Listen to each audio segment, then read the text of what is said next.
দেখুন মানুষটা আটা নিতে এসে গন্দামের বস্তা ফেলে দিল, ওর ভিতরে টাকা দেখেছে তো লোভ সামলাতে পারছে না আর, তো কি করে দেখুন এবার, পুরো বস্তাটাই চাইবে। হ্যাঁ সেটাই হয়ে গেল, ওই যে गंदम बस्ता चाहिए। गंदम में बाटी के अंदर बहुत सारे টাকা है ना, কী করে বদলে গেল সেটাই দেখার। হ্যাঁ 5 কিলো আটাতে তো হবে না, তো পুরো বস্তা তো চাই।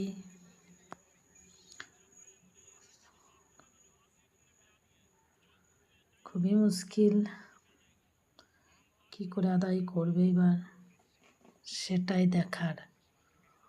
ও টেনশনে পড়ে গেছে গো বেচারা।